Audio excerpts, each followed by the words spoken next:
Ce mercredi 27 mars 2024, sous la présidence du chef de l'État, M. Patrice Talon, le Conseil des ministres s'est réuni.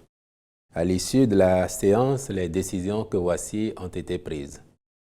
Au chapitre des mesures normatives, mise en place et modalités de tenue du registre des Béninois de l'étranger.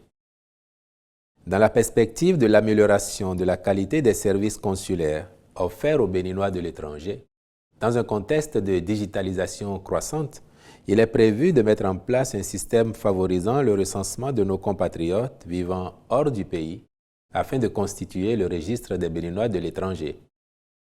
Ce dispositif est en parfaite cohérence avec la loi numéro 2017-08 du 19 juin 2017 portant identification des personnes physiques en République du Bénin qui prévoit, en son article 4, que, citation, un numéro personnel d'identification NPI est attribué à toute personne physique de nationalité béninoise inscrite sur un registre tenu dans une mission diplomatique ou un poste consulaire béninois à l'étranger. Fin de citation.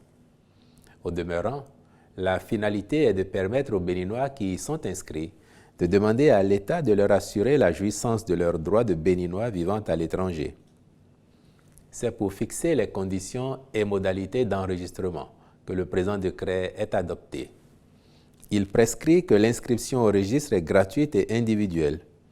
Elle peut être faite par tout compatriote vivant à l'étranger au profit de son conjoint de nationalité béninoise ou de ses enfants mineurs. Elle est obligatoire pour bénéficier de la protection consulaire et des services délivrés par le réseau diplomatique et consulaire du Bénin. Autrement dit, le registre sert de base pour l'émission des cartes consulaires et de tous autres documents administratifs au profit des Béninois de l'étranger par les représentations diplomatiques et consulaires. En fonction du lieu de résidence, tout Béninois de l'étranger est rattaché à une circonscription consulaire. Les données personnelles sont collectées et traitées dans les conditions prévues par les textes en vigueur. À terme, l'opération permettra de créer les conditions d'une meilleure contribution de la diaspora aux efforts de développement du pays. Au titre d'autres mesures normatives, ont été adoptés les décrets portant attribution, organisation et fonctionnement de la Commission nationale permanente de la francophonie, approbation du plan national de contingence de la République du Bénin et celui fixant le cadre général de gestion des investissements publics. Au chapitre des communications, compte rendu du retrait de la licence d'exploitation de l'auberge de Grand Popo et ses annexes. Le ministre chargé du tourisme a rendu compte au Conseil de ce que ses services compétents ont diligenté une mission inopinée d'inspection et de contrôle à la suite des alertes sur le non-respect par l'exploitant de ce réceptif hôtelier de la réglementation régissant les établissements d'hébergement touristique. Les manquements graves relevés à cette occasion se rapportent notamment aux normes d'hygiène, de sécurité et de qualité de service, toutes choses passibles du retrait de la licence d'exploitation. Par ailleurs, la résiliation du contrat de bail par la mairie de Grand Popo pour manquement à ses obligations contractuelles implique le retrait à l'exploitant de la gestion du réceptif pour lequel la licence d'exploitation lui a été octroyée, ce qui rend subséquemment caduque la dite licence.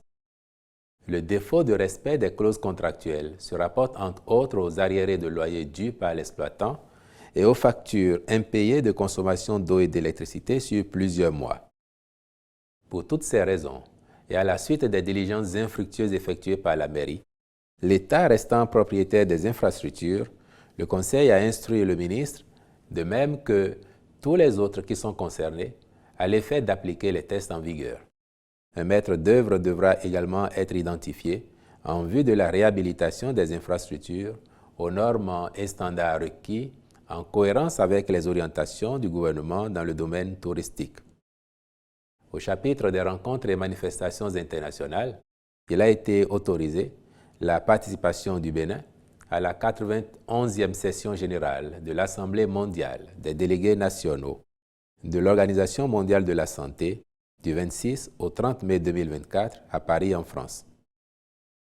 Au chapitre des mesures individuelles, enfin, sur proposition des ministres, Les nominations ci-après ont été prononcées. Au ministère du Développement et de la Coordination de l'action gouvernementale. Directeur général des politiques de développement, M. Syriac Romuald Adekambi Edan. Directeur général de la Coordination et du suivi des objectifs de développement durable, M. Anissé Camille Sevo. Directeur général de l'évaluation et de l'Observatoire du changement social, M. Abdoulaye Gounou. Directeur général adjoint des politiques de développement, M. Komlanvi Romaric Armel Sofonou.